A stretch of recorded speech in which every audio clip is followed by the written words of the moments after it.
r/ask Reddit. What are you absolutely sick of being romanticized? Gang culture. It is embarrassing to see teenagers who live in rich suburbs trying to be hood. LOL. I went to high school in one of the richest school districts in my state. One year I had gym class with this white guy who was trying so hard to be gangsta. Got held back a year for never doing work. Wore the big baggy t-shirts and those flat brim hats you see in music videos. Then he got both his ears pierced and started wearing huge stud earrings. They got super infected and he had to go on antibiotics. I went to school with this kid that was fairly rich, yet he'd always complain about him having to hustle. The reason he had to hustle is because his parents made him start buying his own food and paying for his own shit. Kind of a dong move to do that to someone who isn't 18, right? Nah, not really. The only reason he had to do that was because he had been caught multiple times selling weed. So his parents got tired of it and made him buy his own shit. The same kid who rode around in a BWM and had a Rolex loved to complain about how hard he had it. Oh yeah, and he'd always talk about how he could sell cocaine if he wanted to. Like, come on now, you sell weed, chill out. Wouldn't cutting him off virtually guarantee that he'd continue selling drugs so that he could eat? I mean, he sounds like a piece of shit, but that's some terrible parenting. Depression, self-harm, eating disorders, abusive relationships. Netflix unfortunately just saw your post and came up with 4 new series ideas. To the Bone was A. Same with autism. It's like autistic characters are only allowed on TV if it also makes them a genius. They never show their real struggles except not looking people in the face and talking in a weird rhythm that I have never heard in real life. Atypical does a great job at that. The main character has mild autism. He's not a genius. He is fairly smart, but it shows his struggles with social interaction. It shows the triggers for him to have an episode. You get in his head more so and see that he takes most things literally. Cheating. All these jokes about side hoes and shit. Like, no, it's an absolutely awful thing to do to someone. Also, being a complete donghead for the sake of being a donghead, as it's viewed as badass to some. I ducking loathe all the pop songs you hear about don't tell your boyfriend that we totally ducked and shit. Like, you know your audience is mostly kids, right? Why the duck would you want to normalize cheating? I hope this trend wears off someday. My girlfriend has had serious trust issues due to earlier boyfriends who cheated, lied or betrayed her. So now I feel like I have to prove myself all the time, and the smallest things can create trust issues, even though I would never treat her that way. I had this issue with an ex. I left my email open on my computer and didn't lock it. Sometimes I'd ask her to check my phone while I was in the shower. I had nothing to hide. It seemed to put her at ease. Am I weird for not wanting to let this happen? It's not like I have anything to hide really, and I'll tell her all she'd like to know. But I just don't like people snooping through messages, pictures and so on. No matter if there is anything at all. Agreed. I don't hide anything from myself, but I have separate friendships where I discuss different things with different people. I share almost everything with my partner, but I may choose to share it in a different way than I would with my best friend. Lack of sleep. Why do people think it's so cool to not sleep at night? When I can't sleep at night, I want to cry. Insomnia is torture. Anyone who thinks not sleeping is cool is an idiot. I've wanted to rip my hair out when I couldn't sleep on a few occasions. I can't imagine what it's like to be unable to sleep every day. Reminds me of a line from Soul Music by Terry Pratchett. There are the people of the day and the creatures of the night. And it's important to remember that the creatures of the night aren't simply the people of the day staying up late because they think that makes them cool and interesting. It takes more than heavy mascara and a pale complexion to cross the divide. Mental illness. Be proud. Don't shy away from talking about it. I sure as hell don't. But when a guy told me that he loved that I had depression because it meant he would get to take care of me, I was like, duck this. Says more about his mental situation than yours. That's pretty ducking disturbing. I hate people who seem to use it as leverage and everything. Oh, I suffered once so you can't criticize me. Oh, duck off, we all have issues. I just broke up with my boyfriend and it really boiled down to that. He has depression, so therefore I wasn't allowed to get upset with him for blatantly ignoring my emotions. If I did, I was abusive and he would shut down completely unless I apologized. I finally realized that he's actually manipulative as hell and it's not his depression's fault. He's just an a-hole. Famous people who did shitty things and treated people around them like garbage because they were putting everything into their craft. Duck that noise. You can say Jared Leto. You have been added to the anal beads mailing list. Unsubscribe. If older, especially if they are a writer or actor, they are treated with or as if reaching 68 or 70 is some sort of achievement these days and called a character or a curmudgeon, which basically just means despicable and ignorant old dund. Women being treated like princesses. Now not be confused with disliking or hating women.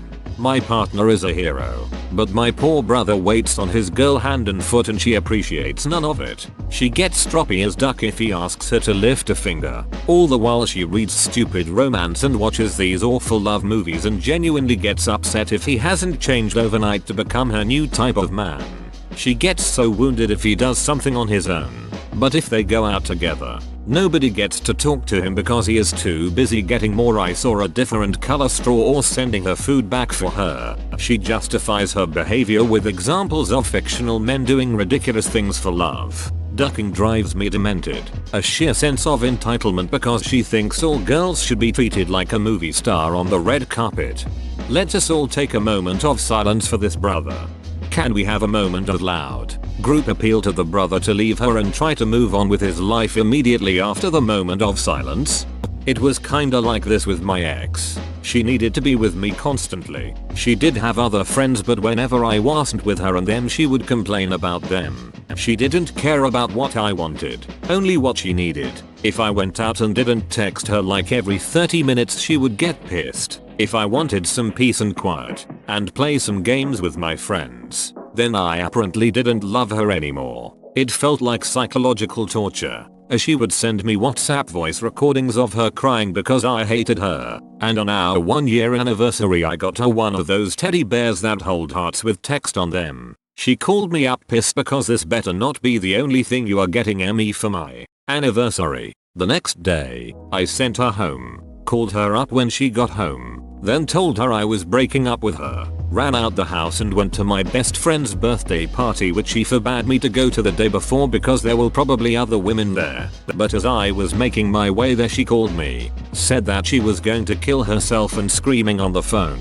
So I just said no, please don't. Think about your family before you do that. Then she hung up and I think she expected me to call back. But I just blocked her number. I learned my lesson after that. Not that I will use that lesson for a while as my self-esteem is at an all-time low, but at least I learned something. Not taking your paid vacation time, working more hours than you're paid to work, and not taking breaks at work. These are all your right to exercise without punishment. All you're saying is, you are working harder for a company than they're working for you. It also creates standards for the other employees and expectations that everyone should throw away their lives for their jobs. This shit drives me nuts. Even more so the people who refuse to take sick days. I've had a manager, super shitty, beach of a manager, horrible woman, tell me to my face, as her nose was beet red from blowing it so many times, that she hasn't needed a sick day in 20 years. This is nothing to brag about. You're sick. Get the duck outta here. When a boy pursues a girl even after she says no and makes it clear that she's not interested in the attention, he gets admired for being persistent when that behavior is really just creepy and frustrating.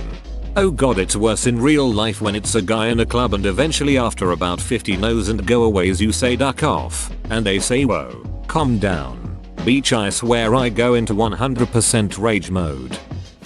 Being an a-hole. I will never understand why people take pride in being a shitty person.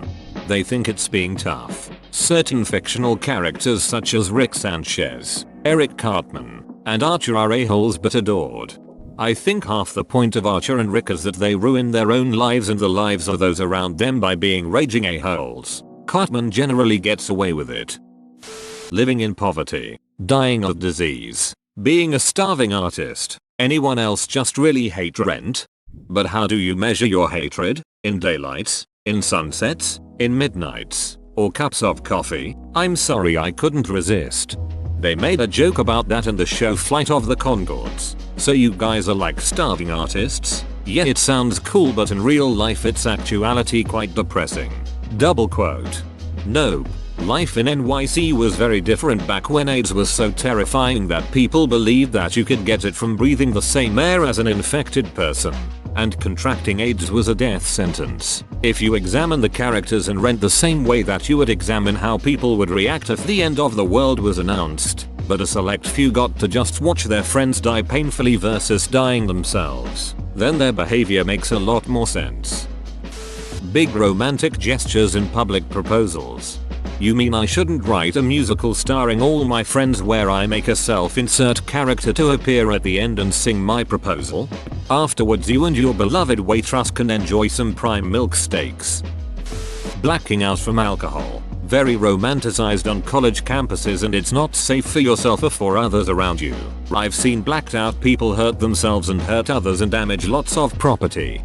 I did a lot of drinking in college. I didn't black out for the first time until I was around 26. It was the scariest shit that had ever happened to me. I always wonder if I was drugged because I don't remember drinking more than usual, but I have no idea how I got home. I left the club without my friends. I guess I got a cab back or something. To me there was nothing funny about it.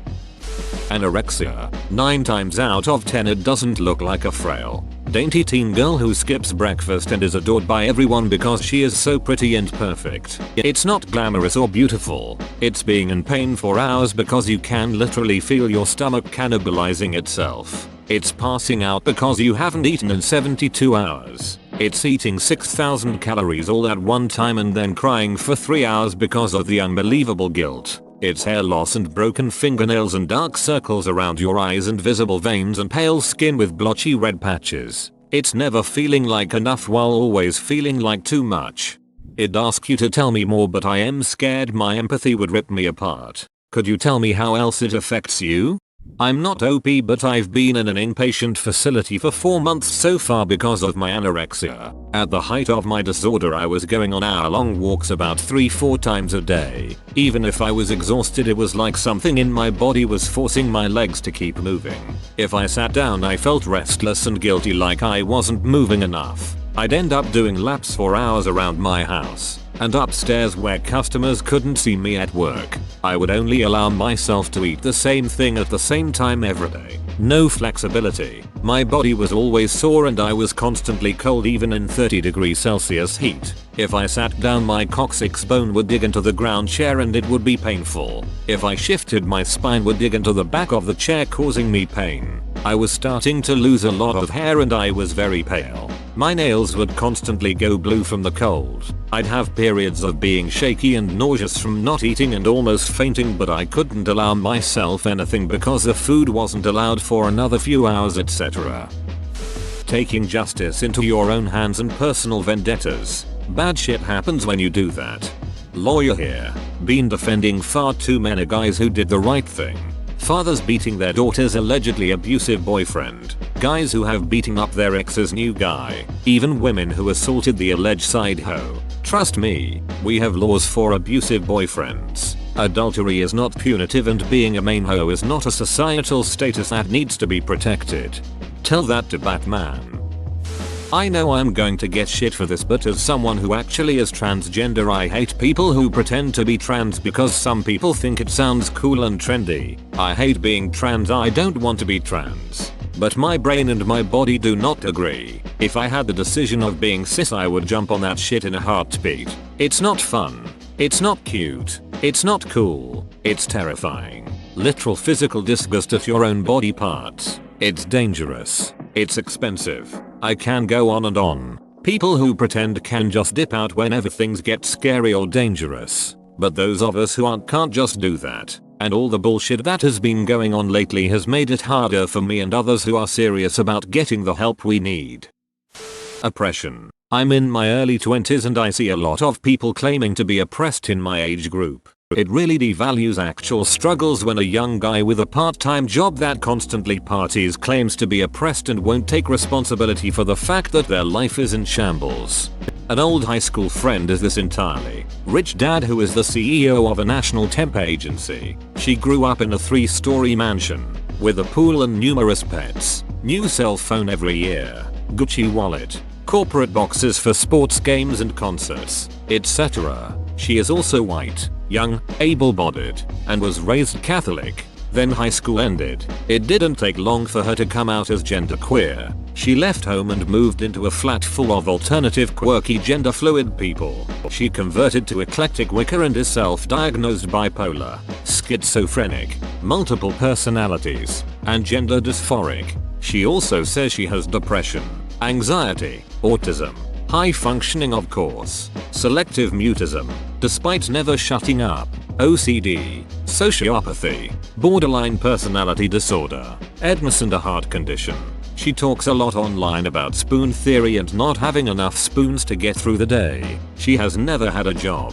She used to apply places but now gets a disability benefit from the government. And, of course, she's oppressed. She talks about her Irish heritage and how even now people still discriminate against the Irish. She is, naturally, discriminated against for her religious beliefs, her gender identity, her piercings, her weight. She was slim in high school but a diet of deep fried frozen things, toast, and pizza will cause any waistline to expand. Her one teensy wrist tattoo, her mental and physical disabilities and her financial status, that is, everything she has either chosen to become or has been able to fix but hasn't. She complains that she wants to go to university but can't because of discrimination. She failed high school. She doesn't even have a driver's license. Her life sucks and of course it's all the fault of cis white capitalists. In her defense though, she has got to have a mental illness. No sane person could pull all that bullshit off sincerely. The whole idea of hustle, 80-hour work weeks, and 5 side projects. Yup, I work in the trade industry. People always going on about how hard they can work, how they don't mind at all lifting and lugging all day every day. You do realize you're literally destroying your body? I work in IT. I brag about how little I work. Passive income for those people is also just another side gig in addition to a day job. Beach. Passive income means not doing anything and still collecting money off it, like stocks. The Joker and Harley Quinn's relationship. Ever since Suicide Squad there have been people who probably never heard of Harley Quinn before sharing pictures of them both with some text over the top saying some edgy shit about forbidden love. The Joker is abusive and manipulative to Harley Quinn. He doesn't care about her and uses her obsession with him to make her do whatever he wants. There's nothing romantic about it even in a dark twisted way. And the funny thing is, for its faults, Suicide Squad doesn't even paint their relationship as any better than it is, so it's ridiculous that so many people don't understand. I think a lot of people just saw Easy Couple's Halloween costumes and went from there. But yet, it's messed up. Their relationship is interesting, but not an ideal in any means. Halloween costumes is fine because they're still a famous fictional pairing, so it makes sense. It's the people on social media who seem to think they're a poster couple for love, unconventional love that defies the odds. New York City. It's cool, but in the end it's just a place where people live. It's not a utopia in the slightest. When our plucky, not so well off, goofball idiot protagonist wants a lady who's already in a stable, supportive relationship with a guy who's quite well off, successful in his career, and has nothing really wrong with him. Protagonist constantly hounds and pursues her, hoping to win her heart and drive her away from the guy she's with, who never did anything to deserve this crap. It's not romantic, it's stalking. The Confederacy. I've always found it peculiar how people can condemn Nazi Germany and be a-okay with celebrating the Confederacy. I'll get downvoted for this, but it's probably because their ancestors were part of the Confederates and they don't like admitting that, so instead they get defensive. LOL. What pisses me off with those people is that some of them will say shit like black people are always complaining but they weren't slaves and their grandparents weren't slaves either, so what's the problem? Yet they'll talk about how they have a connection to their ancestors during the Civil War and that's why they have Confederate items. Gangs. Man, as a Mexican I hate this the most. Duck every person who think it's cool to look up to El Chapo. Like seriously, shut the duck up. You watched Narcos and now you think drug cartels are badass. Yeah, okay, go live in a poor Mexican town run by these idiots and tell me how cool they are. Agreed. Absolutely nothing cool about the thug life. They all die young. It isn't cool. It's tragic. There is nothing romantic about it, and most people in those situations aren't even very romantic, and can be abusive due to the lack of moral upbringing. Sick people. That movie The Fault in Their Stars came out. Suddenly healthy teens are dressing up with fake oxygen tanks, carrying them through school. It sucks to be on oxygen. Over time it leaves dents in your skin. The constant rubbing causes skin tags and other ugliness. Everybody who's in a hospital bed is wearing oxygen. That's just not true. Pirates. They deduct up things mostly to defenseless people. As much as I love learning about history, all that stuff gets over romanticized. Let's face it, the past was crappy for most people, even for famous historical figures. Severus Snape. He is a creepy neckbeard who was ready to have his master kill the husband and son of the woman he loved and then bullied an entire generation of kids using his power as teacher just because he was a nerdy little boy who was bullied as a student. He saved his worst for the boys he helped or orphaned. Harry and Neville. Always my ass. Preach. My brother, James Potter, was a bully and a jerk, but he stopped and actively improved himself in the name of love. Severus joined a terrorist organization in the name of love. The 1920s 1950s, yeah, milkshakes are nice, but what about World War II? Riots, poverty, corruption, genocide, racism, and on, but flappers were cool, right? In the 1950s, more adults thought they would die of thermonuclear war than old age. Abusive relationships. Twilight, 50 Shades, Joker/Holly. They're all 100% abusive relationships, yet people seem to fawn over them like a modern day Romeo-Juliet, which also is something that needs to stop getting romanticized. Hell, it was a weekend fling that killed 6 people, including the 2 involved. Eating disorders. There is nothing glamorous about them. They are ducking miserable. If I see one more person on the internet talk about how they want to be small and dainty so they're trying anorexia or they wish they were anorexic, I'm going to stab someone. You want an eating disorder? By all means, beach. Take mine.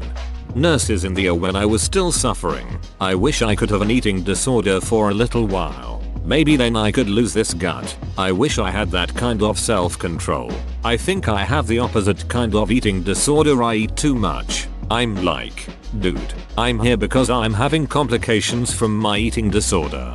My potassium is low, and restricting is giving me debilitating migraines. Tell me again how freaking great an idea it would be to have an eating disorder. The mafia. Any organized crime. Really? They steal billions of dollars from the economy and leave thousands dead and have people sold into slavery. But let's pretend they're a bunch of cool, anti-establishment ruffians. Makes me sick how people admire and respect them. Gluten allergies. No joke. One of my best friends has celiac disease. It sucks. He basically has to choose where we all eat for dinner if we all eat out. Options are limited and not cheap. We can't all grab a burger at HJ because one of us can only order a milkshake. That's just mean. He can't even eat low gluten or just order fries or something because everything is cooked in the same deep fryer. Bonnie and Clyde. Now I'm not just talking about the abusive Harley Joker trope of this, though it is a major one. Bonnie and Clyde were shitty criminals that killed innocent people. It's not like these 2 dumb ducks actually accumulated wealth. There was no class or charm to their thievery. They stole from poor people and killed those that dare protect their property. They had their heads so far up their asses that they published a poem about how awesome they are. The damn movie tried to paint them as hot and sympathetic, but it only made my hate for them grow. You know how they died? They got ambushed in their car and gunned down. What was left of their heads looked like Swiss cheese. Yeah, that's a life to live. Getting gunned down in your 20s 30s while conveniently getting over erectile dysfunction. Fantastic. Anyone that identifies Bonnie and Clyde in a positive light are instantly seen as dumbasses by me. 50 Shades of Grey. Oh my gosh. I like my desk to be super neat, and I like my house to be clean. So I must have OCD, you know? Teeheehee. No, that is not OCD. OCD is not a fun thing to have. It is not defined as person who likes to clean. Nor is having OCD productive in that manner. A person with OCD suffers from thoughts they do not want to have. Sufferers of this disorder try to fight the thoughts away, but since you can't control your thoughts, the thoughts remain. This leads to compulsive behaviors in order to satisfy the obsession. An OCD person may have thoughts about hurting people in violent or grotesque ways. They obsess about it. They can't stop thinking about it. Then they start to wonder, am I at risk of being violent? Could I really do something terrible to people? What if I lose control? Is this how insanity starts? What if I just watch violent horror movies? Oh my god, I enjoyed that. Holy shit, I'm a bad person. Oh my god, I have to take drastic measures to make sure I never, ever hurt anyone. Then they proceed to take measures that severely limit their quality of life, even though they were never going to cause harm to anyone in the first place. But while this is happening, the person is screaming at themselves from the inside going, you know you're not violent. What are you even worried about? Stop thinking about this shit. You're fine. Stop it. OCD does not mean I like things to be clean. That is a preference for things to be clean. Maybe even more so than some other people. And it makes you a totally normal person. An OCD person who cleans does not want to clean. They very desperately wish to stop thinking about germs. They wish to end all thoughts about cross-contamination. They wish they were just normal people who didn't feel the need to clean for hours of the day. But they can't stop thinking about cleaning. I don't want to clean anymore. But if I don't, something awful is going to happen and my whole life, career/marriage will be derailed. They have anxiety about it. They have panic attacks over it. I work a sales job. I check my sales numbers at least 50 times a day. If I don't, I feel like I've lost sales and I'm not getting my commission. I do this constantly. I have actually left work, made a U-turn, had security open up my office after hours so I could check my sales numbers, even though I already knew what they were. I have obsessed over stupid things like how many hours of sleep I got last night. Teehee. I'm so OCD. OCD is not fun. Dude, it's hell. Stop romanticizing a disorder that you do not have, nor do you understand. Going out. For the longest time I actually thought it's supposed to be like the movies, where you have sex with 3 different people, dance like a pro, have award-winning dialogue and get in a fight. In actuality it's meeting the same 3-5 dumbasses and going to the same bar to waste $50 plus doing the same shit you'd be doing at home. Poverty. TV show characters who are allegedly poor don't seem to actually be poor at all, but the characters seem to think they are. Maybe they think everyone has trust funds and they don't mention that part. Girls, friends, etc. The restaurant industry. So many people in the industry act like passion is more important than pay, health insurance, or obeying labor laws. But that's an idea that owners encourage, and the new kids eat up. You're expected to work hard, be passionate, and not give a duck about third-degree burn so a customer can get their appetizer on time just to make close to minimum wage and not receive breaks. It's bullshit, and it's why most people either start their own place or leave the industry. Whoa, you made it to the end? You're a ducking beast. I'll cut you a deal. Smash like and subscribe for more curated content, bruh. It's free and that's a great price.